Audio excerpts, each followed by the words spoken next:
Bonjour, aujourd'hui je vais parler aux personnes qui ont besoin de trésorerie rapidement, de trésorerie qui n'ont pas été financées par une banque par exemple, mais il faut qu'ils soient propriétaires de leurs biens. Peut-être aussi des personnes qui sont fichées Banque de France, qui sont sous déchéance du terme, voire en saisie immobilière. Donc voilà, je vais leur proposer de découvrir ce qu'on appelle le réméré ou le portage immobilier, c'est-à-dire la faculté de vendre son bien et de pouvoir le racheter à la fin de l'opération.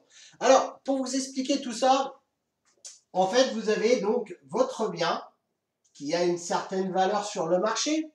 Bien sûr, donc ce bien va être évalué pour en déterminer vraiment sa valeur et on va naturellement apporter une décote sur le bien entre 25 et 50% par rapport forcément à son attrait si l'investisseur qui vous l'achète devrait le revendre.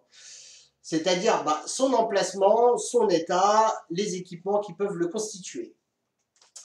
Donc, on a votre bien, ce qui va pouvoir générer donc une certaine somme d'argent qu'on va vous prêter. Cette somme, en fait, à laquelle on déduit notamment tout ce qui est frais. Et comme on est dans le cadre d'une vente, il y a notamment les frais de notaire, il y a aussi des frais de dossier qui sont retirés. Donc, on a maintenant le montant et ce montant-là va pouvoir vous servir à plusieurs choses. Donc, bon, financer effectivement un nouveau projet ou financer des frais de dossier pour une succession, par exemple, ça existe aussi.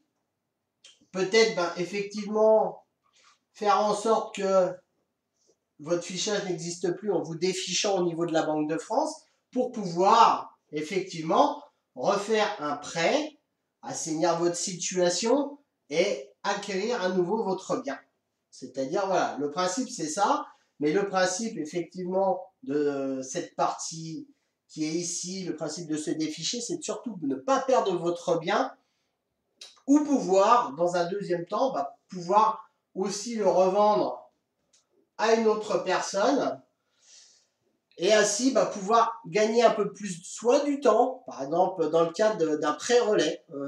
Quand on arrive à la fin de l'échéance du prêt-relais, on peut effectivement avoir cette opportunité d'avoir ce montant pour rembourser votre banque, mais aussi pouvoir avoir plus de temps pour vendre votre bien au bon prix.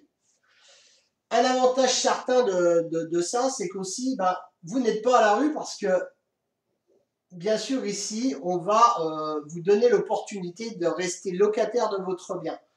Donc, on paye effectivement un loyer ou ce qu'on appelle aussi une indemnité d'occupation.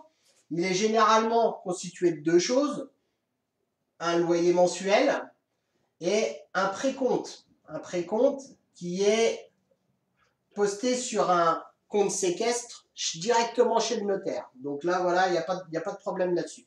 Donc le principe, c'est effectivement de pouvoir acheter, de pouvoir utiliser le montant, de pouvoir racheter son bien sans changer rien à ses habitudes, c'est-à-dire que vos voisins ne seront même pas au courant de tout ça.